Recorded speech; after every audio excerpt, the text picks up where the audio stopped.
Welcome to the Skull King Football Podcast, presented by Fox DFS Firelines. Now, here are your hosts, Justin and Ryan Skullrood.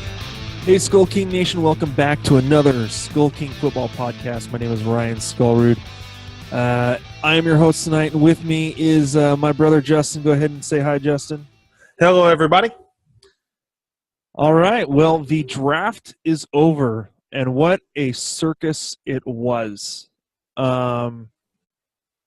The Browns, man, the Browns continue. I mean, poor Greg.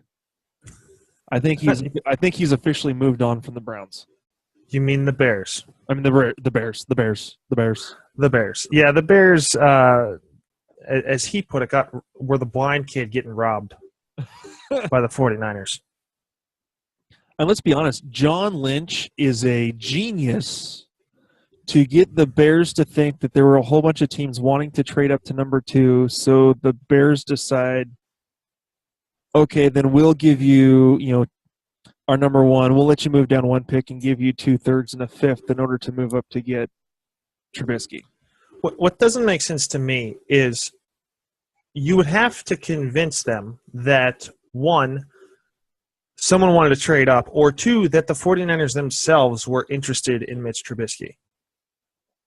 Which I think there was a lot of smoke and mirrors leading up to it, because we had that conversation that the 49ers had expressed interest in Trubisky.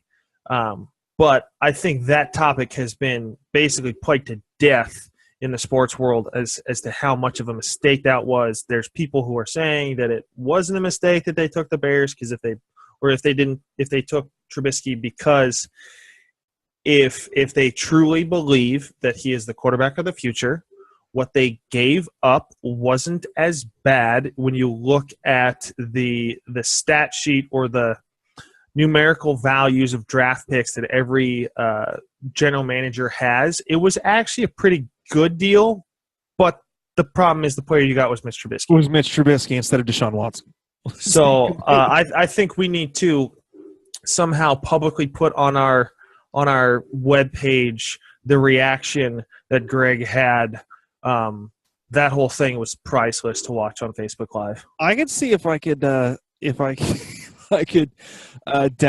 that video, put it on my computer, and edit it out to at least get the just even the 5-minute section of him ranting and raving about the fact that they took Trubisky. I could probably do that because it's even entertaining before they announced Trubisky's name, because he's moaning and groaning that they gave up so much just to move up 1 spot. And so, but enough about that. I think we should move on. Yeah, okay. So the draft is done. So what we're going to do is we're going to get into some news and notes, talk a little bit. Some of the news and stuff coming out has to do with the draft itself, and kind of some people affected. After that, we are going to get into how these draft picks are going to affect their teams in general, and what kind of fantasy relevance some of these draft picks are going to have. Now, again, we're going to have some teams that they may have drafted a wide receiver, but they didn't draft a wide receiver until late. But if they drafted 2 offensive linemen early, that's going to affect the fantasy value of, say, their quarterback in terms of blocking, or even some of their running backs, opening up holes. So we're going to go over. We're going to hit up two conferences again, like we did when we were covering the draft. So tonight will be the AFC East and the NFC East, and we'll give kind of our opinions on the fantasy value of some of these players, and maybe what some of the impact might be from some of the other players that were drafted as well. So if you want to get a little bit of a preview, I guess you could say, or if you want to get kind of a full encompassing effect of players fantasy-wise, you can go to our website, skullkingfootball.com. And the last few days, I've actually put up a couple articles, kind of the fantasy implications of the draft picks in the AFC, and then another article released about the NFC, and just some of my thoughts. Not that I've nothing that I've conferred with anyone, but just kind of how I see each pick. Especially really offensively, and where they're going to go. So. Real quick, before we get into the news and notes, I want to give a quick shout out to our title sponsor, Vox DFS Firelines at voxdfs.com. They are one of the industry leaders in terms of providing quality DFS lines, whether it be for football or baseball. They're really in the thick of it right now with baseball, doing some for the basketball postseason. As well as PGA, European Tour. They even do some Canadian football. So if you're looking for some help with your daily fantasy lines, be sure to go over to voxdfs.com. That's VOKS, as in the voice of knowledge, VOKS, DFS.com. And let them know when you get over there and you talk to Brad, let them know that the guys from Skull King sent you over there. So. All right, so let's get into the news and notes, Justin. To start off, this actually happened after the first day of the – okay, so this actually happened after the first day of the draft. The Browns told Gary Barnidge that he was going to be released. He has since been released and has had a meeting with the Buffalo Bills – which he has left and has tentative meetings with the Panthers and one other team. I can't remember what the other team is. Other one is the Jaguars. Okay, yeah, that's what it is. Well, they're in desperate need of tight end help after they got rid of Julius Thomas, but they didn't have any other tight ends at all, anyways. So I don't know if you've got any thoughts on Barnidge. To me, it's a shame that, maybe not a shame for Barnidge. I think he gets out of the kind of the mess that is the offense of Cleveland right now. I don't. Maybe the Panthers is a good landing spot for him. They could run a two tight end set and really cause a lot of damage between him and Olsen. Kind of revitalize and change up the Panthers' offense, become a little bit more run-heavy, have a quality additional blocker on the line in Gary Barnidge. I could see that as the best spot for him. He wouldn't be as highlighted as Greg Olsen. I don't know if it would take away from Greg Olsen's fantasy value as being one of the top two tight ends really over the last forever since he's been in the league. He's always been a solid tight end to grab. He's been top five in like the last 4 seasons. Yeah, and he's way more consistent than Gronkowski. He doesn't have necessarily the blow-up numbers, but Greg Olsen will play every day. The only person who's more of an Iron Man at the tight end position would be Jason Witten, but he's about to retire anyway. But getting back to the Gary Barnidge thing, it's good for him to be out of Cleveland. I think the best spot for him would be the Panthers or the Bills, just because the Bills need receivers. They need someone to catch the ball that's not going to be on the injury report. So that's my 2 cents. All right. Next, Ryan Matthews, running back for the Philadelphia Eagles, has been cleared to resume working out. I've also seen somewhere that it is possible that that it's rumored that he is going to be released. The Philadelphia, we'll get into kind of what the Philadelphia Eagles did in the draft. They did pick up a running back. They have Darren Sproles, who is the more effective of those between him and Ryan Matthews down the season. Let's see, who else do they have? They've got Wendell Smallwood as well, who they really like, and I believe Kenjon Barner is the other one. So they have a stock of running backs. Plus they drafted Donnell Pumphrey out of San Diego State. So honestly, I think Ryan Matthews is on his way out.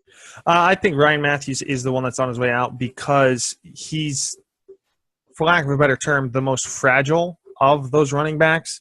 Darren Sproles does something that the others can't do in the electricity that he brings to his game.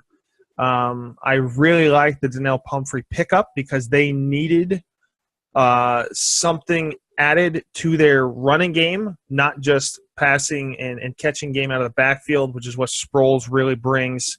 I really expected a lot more out of Barner last year with the opportunity that was given, and Smallwood took it right out of him.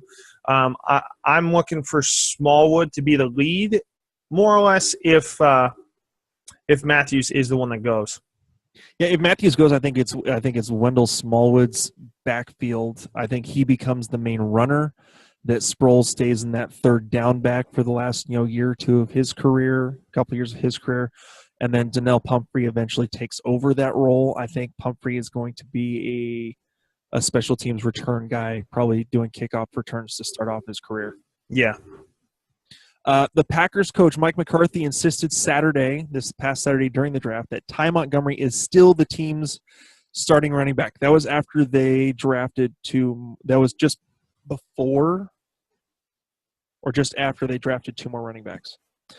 And I want to say they got Jamal Williams out of Utah. And I want to say they also got Aaron Jones out of UTEP, who is an absolute stud. He was one of those guys I was hoping we could get an interview with their analyst about him. But watching his game tape, he reminds me a little bit. Some of his game tape kind of reminds me of like Tariq Cohen, who they call the human joystick, who went to Chicago. But I could see Jamal Williams taking over and becoming the main running back, with Ty Montgomery becoming the passing down back, which is more of what he's suited for anyways as a wide receiver. His best, we talked about this before, his best production has always come as a receiver out of the backfield. I still like Montgomery to be the main lead out of there. I don't think there's any smoke and mirrors here. Montgomery is a proven player there, and I think it's only solidified that they let Christian Michael go. I would have been more concerned with Christian Michael's ability to take over and be the lead back. No. That's just me. But to me, Ty Montgomery is still the lead back, and I would need to see something impressive out of training camp in order for me to think anything else. I think that Jamal, because I'm pretty sure, is it Jamal Williams? Am I right that it's Jamal Williams? Jamal Williams, yes, as the number 134 pick. Yep. Okay. So yeah, with Jamal Williams, he's a solid running back. Again, I think that my reasoning that Jamal Williams could take over more has to do with Ty Montgomery's, he actually lost a couple of games this last year because of dealing with fatigue from the sickle cell trait. Same thing that the wide receiver in Arizona dealt with, John Brown. Yeah. So who knows? He may have, that may be something that he's gotten under control, but Christian Michael had to start a few games last year. I think if Jamal Williams gets that chance, that he has the build, the framework, and the ability to definitely push for more playing time if he gets that time. So, Panthers coach Ron Rivera said Kelvin Benjamin is, quote, a little heavy coming into camp. He plays, I want to say they have him playing around 240, 245. He's a big receiver. I want to say he's like 6'4", 6'5". Yeah. He's got a big frame. Rumors coming out that he came in at 280 pounds. So it came in as a tight end. maybe Gary Barnidge is not the next tight end for the Carolina Panthers. Now that's. I really hope this doesn't turn into a Jamarcus Russell issue where I really just hope it doesn't, because Jamarcus Russell is an unfortunate tale who was a highly touted quarterback coming out, and then a couple years later looked more like an offensive tackle who would block for a quarterback than the quarterback itself. Yeah, I still think, This is the same issue he had coming into camp last year, but that was after having lost an entire season to a torn ACL. And not 280 pounds. And not 280 pounds. Yeah, he came in a little out of shape, but he was still like 260. He wasn't 280 pounds. It makes me pause. I've avoided Kelvin Benjamin the last 2 years in drafts. I will continue to do that this year. I will. Well, unless he really puts some serious work in, or joins the Tony Horton training camp to lose some serious weight. Although that didn't really work out for. Didn't work out for feast mode. I mean, anyways. Yes, feast mode here in Seattle now. All right. It didn't really work out for them, so who knows? I'd stay away from him. Yeah. Currently. All right, the Bills, the day after the draft, the Buffalo Bills fire GM Doug Whaley and are on the lookout for a new general manager. After having like the best draft they've had in probably 3 or 4 years, he gets fired. Okay, so here's I can't say this is my take. This is actually after listening to Good Morning Football from the NFL Network, kind of their thoughts on this. They talked about this was actually the best time to fire him. If you're going to get rid of him, you don't fire him in January because all the lead up and everything that he's done, you're preparing for the draft well in advance. You've got your scouts, your scouts and everything, your pro scouts and your college scouts, your amateur scouts, searching all over, looking. So you're collecting data, collecting information to prepare for the draft.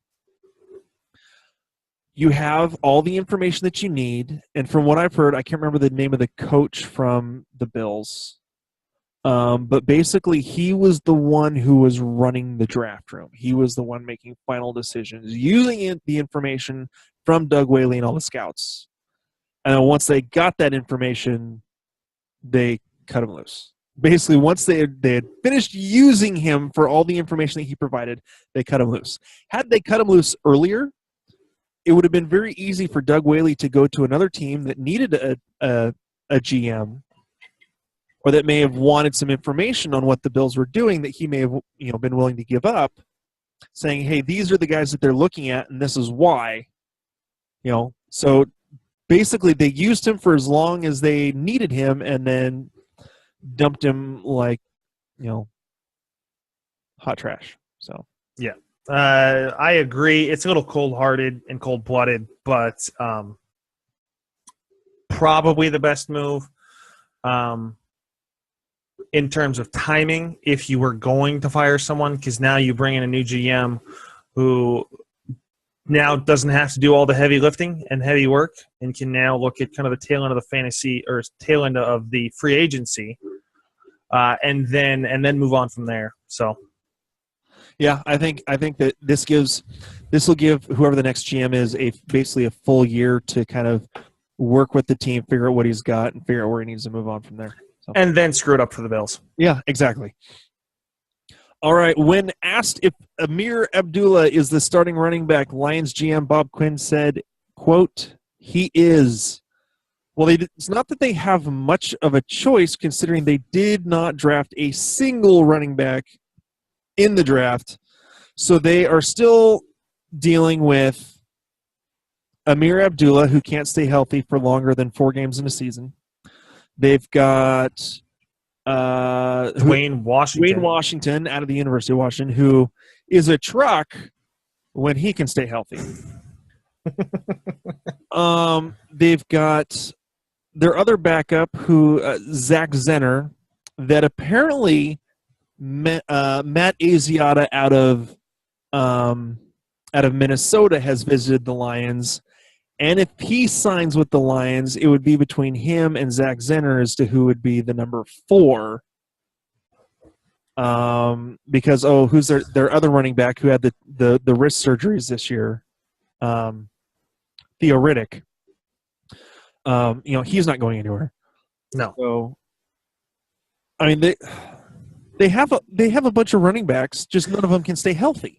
To me, the news of Amir Abdullah being the quote-unquote starter, it's still a running back by committee. They're still going to look for the best scenario what calls for their certain skill sets. There'll be some mixing in, but this is a lot like the Philadelphia Eagles. This is going to be a mismatch, hodgepodge of separate running backs. You do not really want to take a running back from either of these two teams as your first running back, obviously, and maybe not even as your second, maybe not even on the bench, because you're going to want to see some more consistency before you put that draft value into a running back from either of these teams, unless you see something of a spark and you think Amir Abdullah can stay healthy. If. I mean, I'll admit I fell for the Amir Abdullah train the first year. You fell hard. And you know what? It worked out for the first 4 weeks. Basically, Amir Abdullah did to me 2 years ago, the exact same thing that Marvin Jones did to me. So maybe I just need to avoid the Detroit Lions. Yeah, I would do that because I also bet hard on Stafford last year, and that didn't pan out either. Here's the thing. Stafford was a top 5 quarterback until he broke his middle finger and had to try on his throwing hand and kept playing the season with the broken middle finger. Yeah. Okay, so here's just a couple of quick hits. Jaguars picked up the Blake Bortles 5th-year option. Somewhat surprising, somewhat not. They're going to stick with him. He's better than what you can get off the free agency right now. Correct. You already mentioned earlier the Packers released Christine Michael. I don't see a fit for him right now. Chicago Tribune reports that Mike Glennon felt cheated on following the Bears trade up for Mitchell Trubisky. This is somewhat funny, simply because they signed Glennon to this big deal. Only 1 year, I believe, is fully guaranteed. They invited him to the team draft party, which he showed up to in Chicago, and then finds out, watching the draft from the team draft party, that they trade up and then that they take Mitchell Trubisky. Another, show of dysfunction. The coach, John Fox, had no clue until hours before the draft that the GM was going to go after Mitch Trubisky. So obviously, John Fox is there as a placeholder until the GM can get the coach he actually wants. I think everyone's there as a placeholder. Mike Glennon should not have been informed. He doesn't have the resume or the clout to demand knowing whether or not the team's going to take a quarterback. No. That's fine. I mean, it's but you can understand that he would feel cheated on, that they would draft so highly. Well, how about the whole city of Chicago who feels cheated on that Mike Glennon has a $15 million contract? Actually, it's like 30. It's like 30 because he's getting like. Well, it's 15 for this first year, isn't it? Yeah. So part of that's guaranteed. To me, Mike Glennon needs to worry less about his feelings and worry about not getting substituted by Mitch Trubisky in season 1. Yeah, Beaker just needs to suck it up and stick that chin out a little bit and get to work on the football field. All right. After drafting a couple more quick hits, after drafting Tennessee quarterback Josh Dobbs, the Steelers released Zach Mettenberger. No surprise there. Moving up, Bears released a whole bunch of players. There's a growing belief that running back Samaje Perine will push Rob Kelly as the head back in Washington for the Redskins. Chris Thompson still viewed as the third down back and not really affected. All I'm just going to do is mention that. We'll get more into that as we cover the NFC East and the draft picks. Coach McAdoo calls Paul Perkins their starter. Everyone views him that way, albeit this is the first time the coach has actually said it. We'll get more into that one later.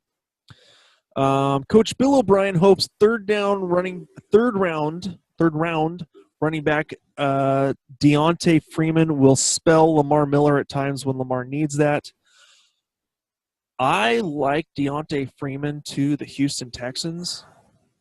I think that if Lamar Miller gets hurt, Deontay Freeman is already leaps and bounds better than Alfred Blue. He will become the number 2 running back. And if Lamar Miller gets hurt, Deontay Freeman could explode. I believe in his talent that much. Over under on how many times Devontae Freeman and Deontay Freeman get confused in drafts. 0. I'm gonna call Deontay the apostrophe just to clarify and make a difference that Deontay is now henceforth called apostrophe. All right. So, all right, Cody Kessler is expected to be the starting QB for the Browns starting camp. It's his job to lose. That's kind of expected. I don't expect Osweiler to take it, but Cody Kessler. It's Cody Kessler's job right now. The Lions exercised tight end Eric Ebron's fifth-year team option for 2018, which is somewhat interesting considering they also drafted Michael Roberts out of Toledo to be another end red zone target. Who finished? I want to say he finished this year with 40 catches for 415 yards and 16 TDs at Toledo. Because the guy is 6'6", 270 pounds. Yeah, Ebron can at least stretch the field a little bit, and so I think there's no problem. And Ebron is a known commodity once again if he can stay healthy. Yeah, I think that really I think they loaded up with Stafford with a whole bunch of weapons to throw to. The Bucs general manager Jason Licht said that Doug Martin has looked as good as I've seen him in the offseason program. I'm not counting on Doug Martin. I am looking at I don't Charles Sims has already shown that he can't be the guy. They have Jaquiz Rogers. I don't see him holding up to the 30 carries a game they were giving him last year. I would really be interested to see how Jeremy McNichols does, the Boise State guy does, if he gets a chance to take over for the former Boise State guy and Doug Martin. I think that could be really interesting. Yeah, and just a side note here, I know we're going to get to these two players later in upcoming episodes, but to me, we've talked about a number of teams that have numerous running backs that have not vaulted themselves as the clear number one. I think this gives more reason as to why Jacksonville took a Leonard Fournette and the Panthers took a Christian McCaffrey in the first round. Yes, there are people who don't think you should take a running back in the first round, but there's too many teams right now that don't have a solid running back to go to, and I think that those two guys were a cut above the rest in the draft. Obviously, we'll get to those in a little bit later episodes. Yeah, there seems to me to be, I've seen this. A lot of people talk about this. There was a growing trend for a long time for split backfields. There to be a power runner and there to be a kind of finesse, catch the ball out of the backfield, third down back. We're starting to see a few more all-around workhorses starting to come out of college football, and I think the trend may start to move back a little bit the other way and even out a little bit. What do you think? I agree. I'm not saying go straight even. I'm saying that we're gonna have a few more workhorses than we have, say, in the past 5-6 years. I would agree with that. There is so much of a pounding that the running backs take, but I would agree with you that I think there's going to be more of a how do you word it, a funneling back to the mean or regression to the mean, meaning that there would be more running backs that can handle more of a load. There's a lot of great running backs coming out of the SEC. Christian McCaffrey, I think, would have been the number one running back had he come out of the SEC, and I think he's going to have a little bit more of a career than Leonard Fournette. But I do agree with you that there's probably going to be more of a regression back to that full workhorse type of mentality coming out of the backfield in the NFL. All right. Here's a source. Buffalo Bills are not picking up Sammy Watkins' fifth-year option. Let's get to that a little bit more when we get to the. Let's get to that in a second. There's a teaser for you, everybody. And that means big things in my opinion. We talked about Matt Asiata going to working out for the Lions. The Broncos. Here's another one. The Broncos signed Jamal Charles. He is officially a Bronco now. I'm not drafting him. Yeah.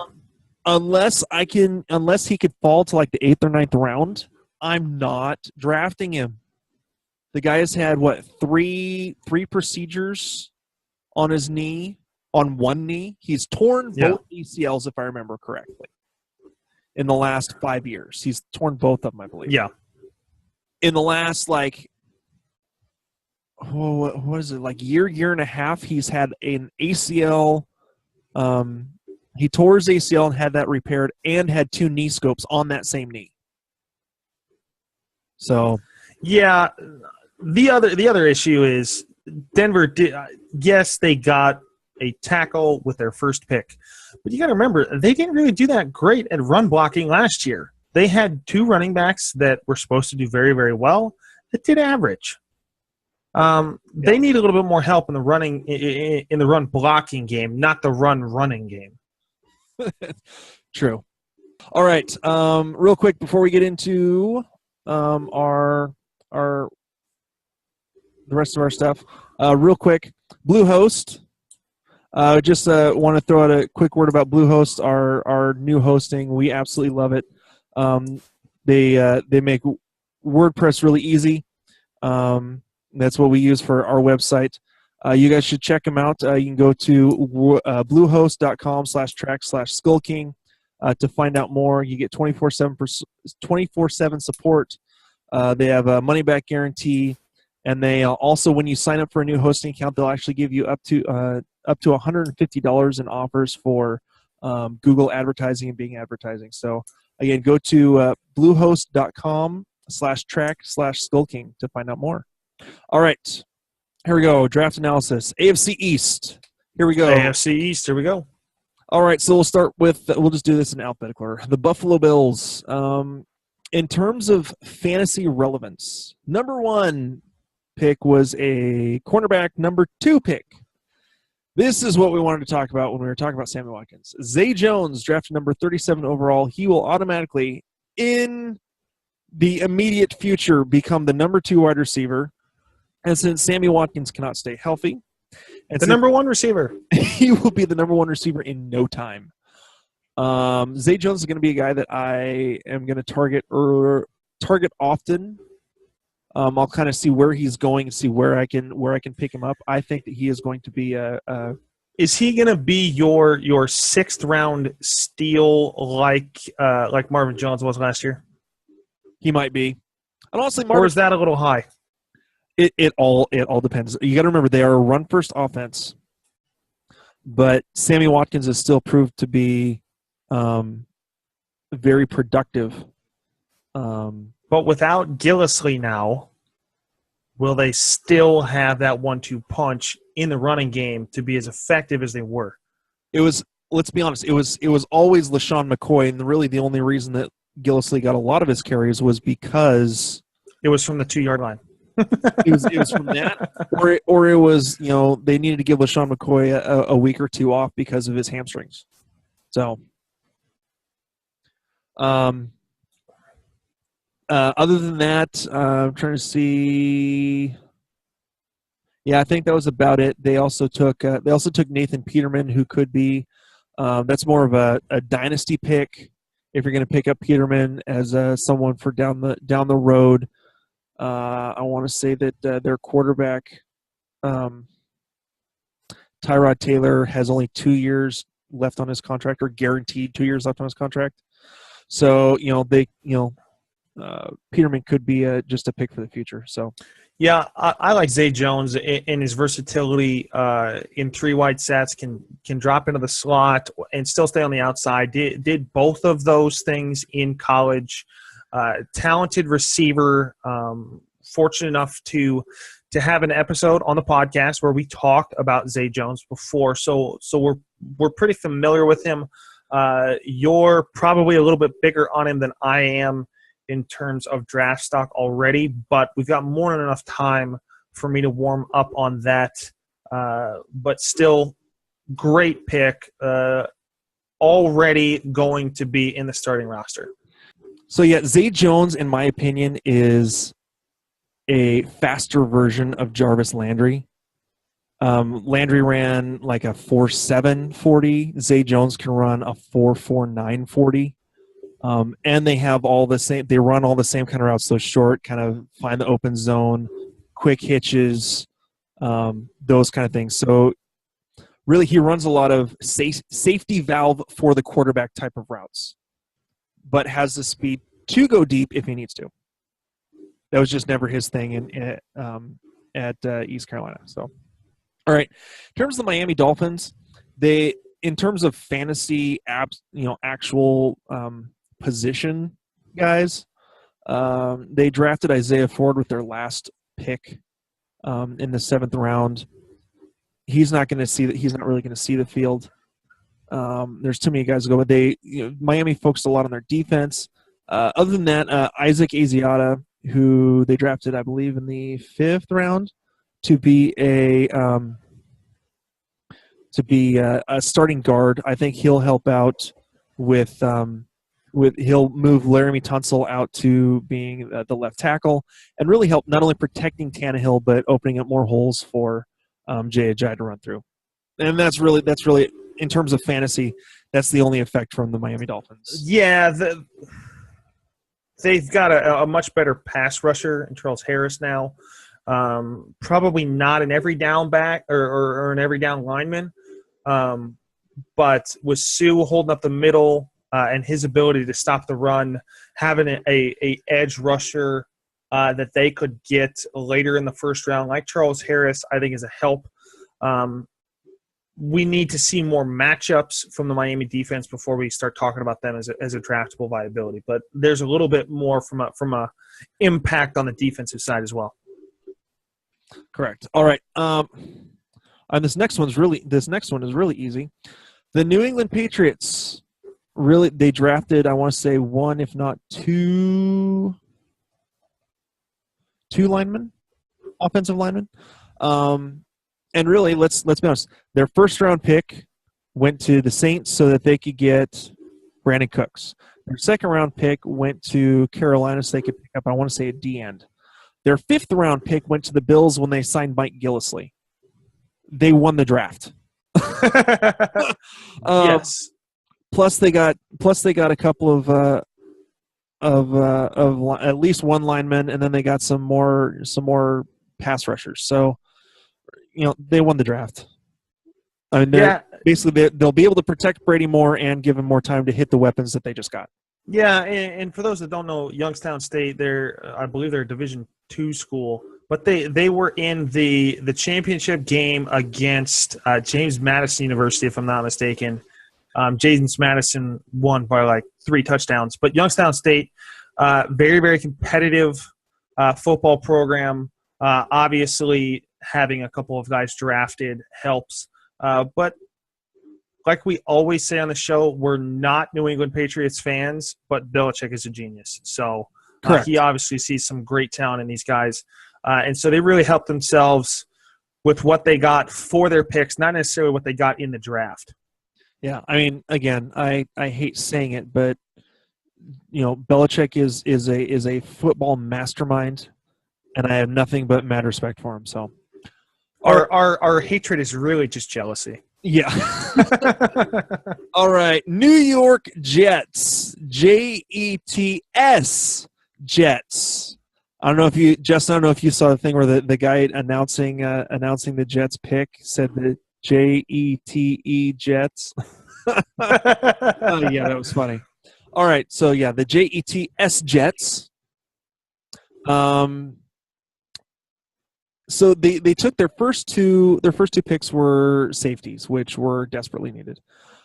Then they picked up two wide receivers, Ardarius Stewart and Chad Hansen. Let me second. Ardarius Stewart, was he just making sure? Yeah, he was out of Alabama. Yeah, he's a tremendous athlete.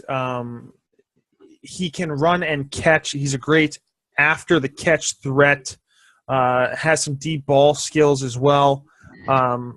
Really, when Brandon Marshall vacated, they needed someone to catch the ball, so they needed to be able to throw the ball. I think this is a great pick later in the draft, and really really good for him.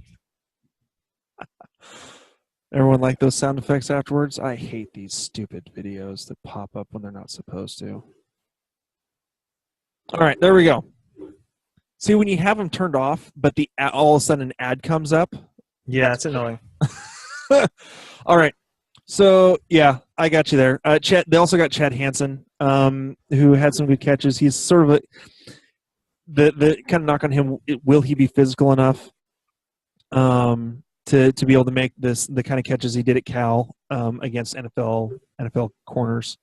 They also selected tight end Jordan Leggett out of Clemson. Now, if you watch Jordan Leggett's film, his highlight film, he makes a lot of just stupid, ridiculous catches. The knock on him is that he doesn't always put everything he has into it at all times. He actually at one point had the nickname Lazy Leggett just because he wouldn't put in the work at practice. So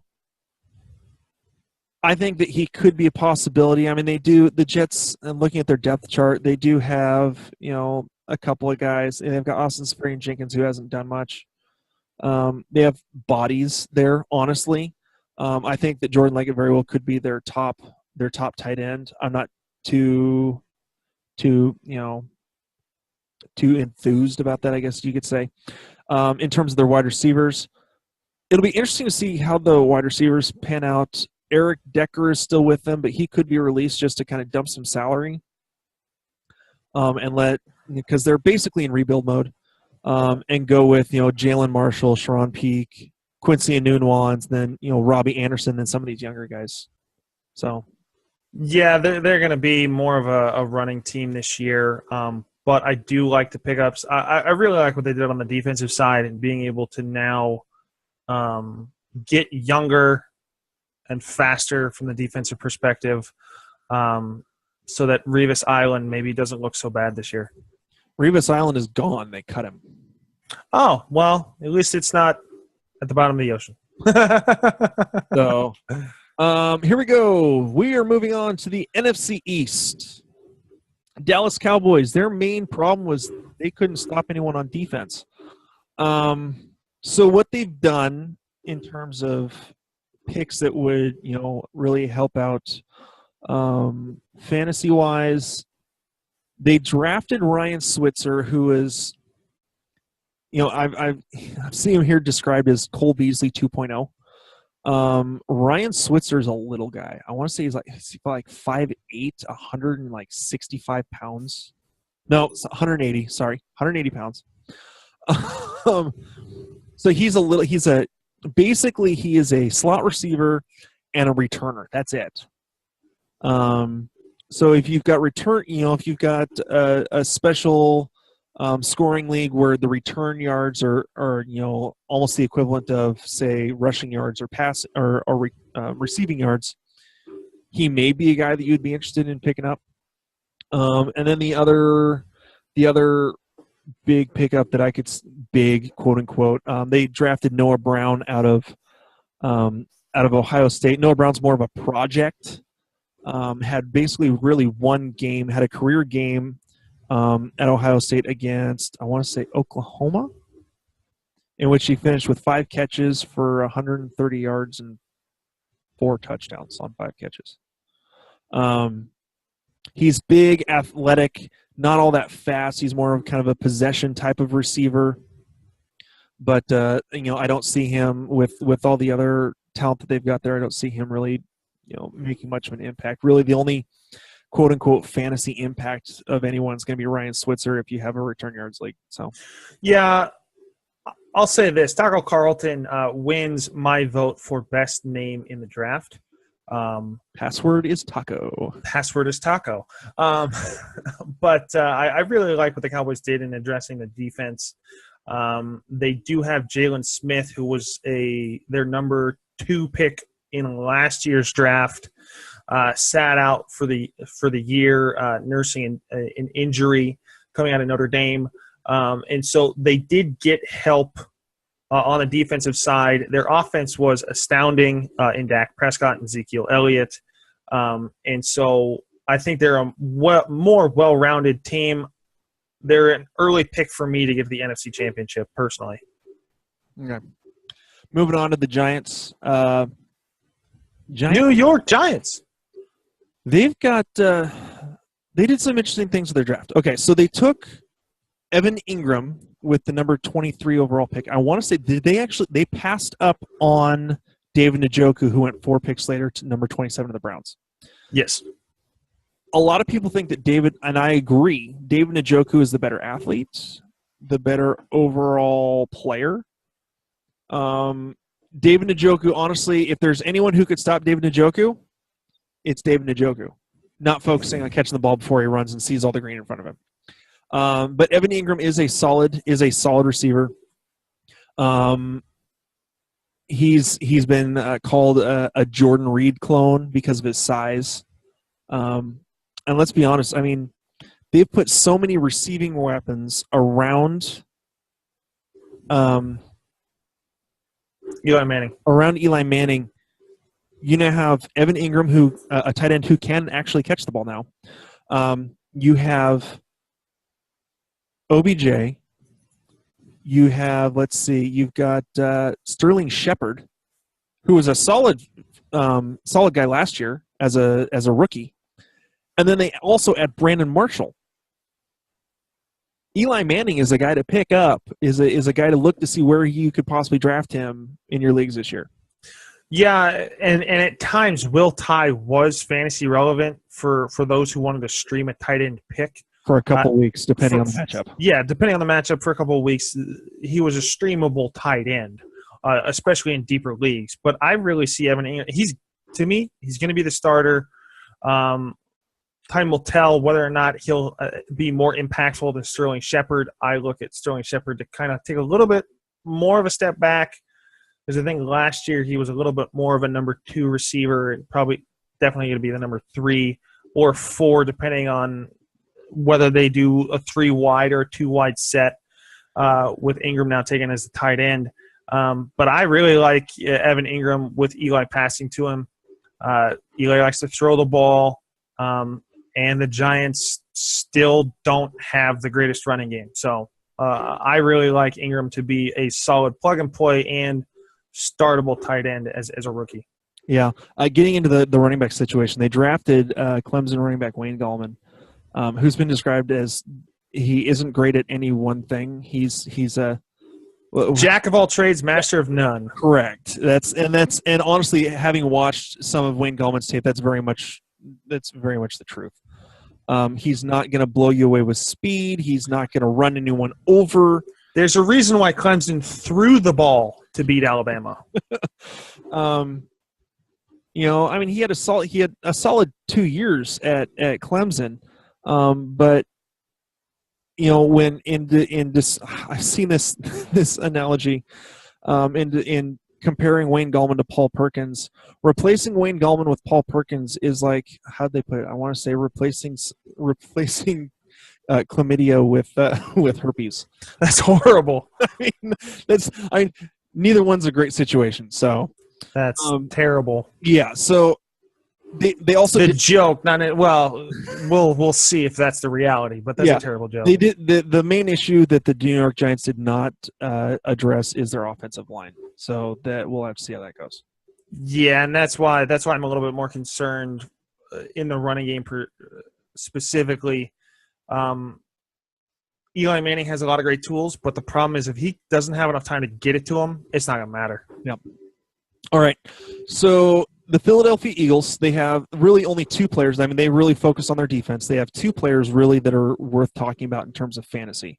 Mac Hollins, who is more going to be a deep threat because of his size. I want to say he's 6'4", 6'3", 6'4", 220 pounds, and runs about a 4.5 40. So he's got okay speed. But honestly, what everyone's saying here is that he's more of a special teams type of guy. A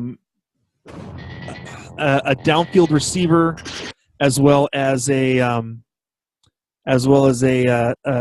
kick coverage guy. And then after that, it's Donnell Pumphrey, who, like we said, is more of a new Sproles type of guy, as well as possible a return man, and that's pretty much it. So. I really think the Eagles.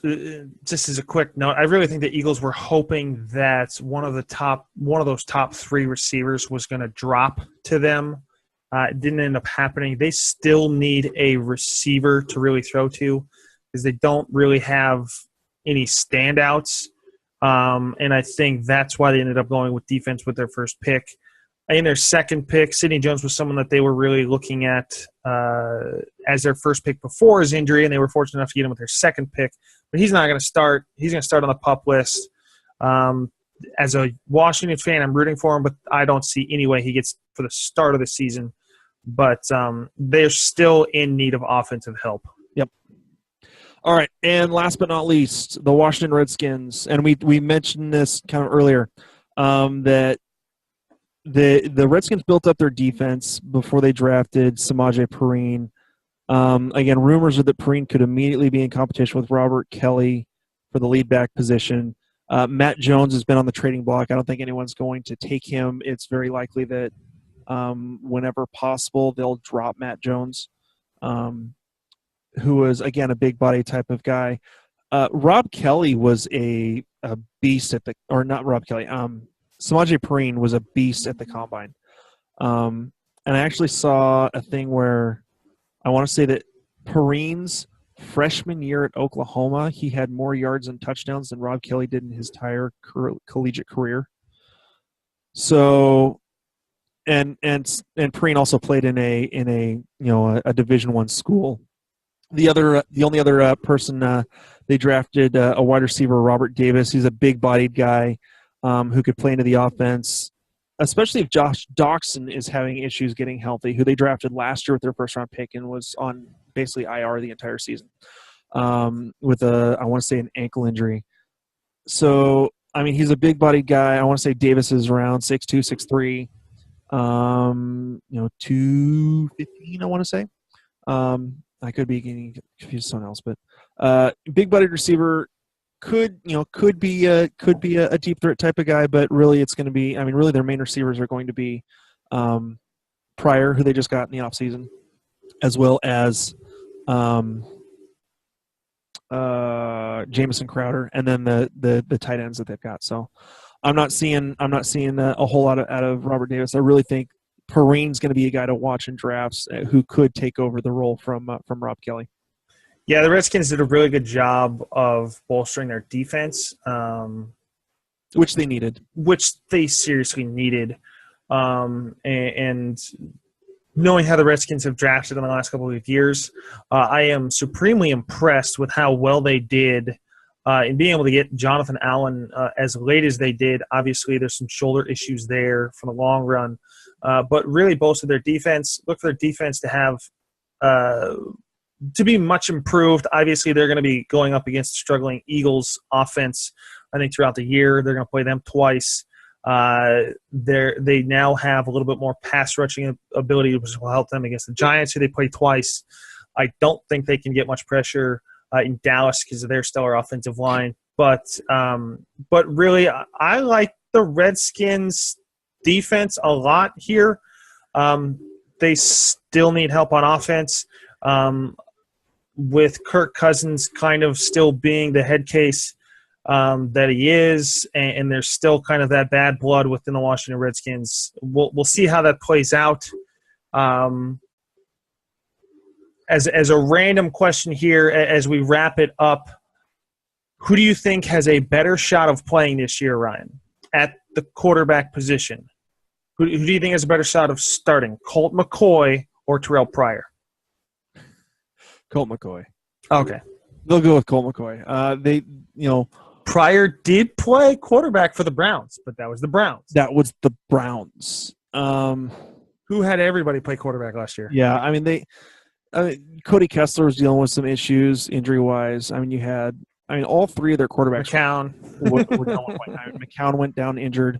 Robert Griffin went down like game 1. Game 2, or was it even in preseason where he went out? Yeah, game 2, I think. So yeah, those two go out. You had Cody Kessler go out for a little bit with injury. So they had no choice but to use Pryor in the one game at quarterback. He's a wide receiver. He's a wide receiver now. That's what they're going to use him as. Colt McCoy will be their quarterback, and honestly, they need to draft a quarterback. Whatever quarterback they draft next year, which maybe this is what they were doing. Maybe they were just knowing they're not going to keep Kirk Cousins. It's not going to be possible. They're not going to franchise him for a third year in a row. He doesn't want to be there. He's going to leave. Yeah. I think they're banking on next year's draft. They're banking on next year's draft because there's going to be a ton of quarterbacks. Next year's draft class at the quarterback position is better than this year's already. Much. Yes. So yeah. All right. I think that about wraps it up for this episode. That wraps up a great episode talking about the draft. We'll be talking about more. Who's the next division we're going to be, or the next two divisions we're going to be covering? Next two divisions, we're going to do the NFC and AFC North. So we'll get into Chicago, Detroit, Green Bay, Minnesota, and then we'll talk. Obviously Cleveland, Pittsburgh, Baltimore, and Cincinnati, who had a great draft. Yeah, they had a good draft too. So, all right. Well, that's it from us here at Skull King Football. We want to thank you guys again for listening to the episode. Again, my name is Ryan Skolrud, and with me tonight was Justin Skolrud from the Skull King Fantasy Football Podcast. All right, that's it for us. Hope you guys have a great week, and we'll talk to you later. Hey, Skull King Nation! Thank you for listening to the Skull King Football Podcast. Did you like this episode? If so, be sure to go to iTunes, Stitcher, Google Play, and YouTube to subscribe. Also, please leave us a rating and reviews to let us know how we can better help you rule your leagues.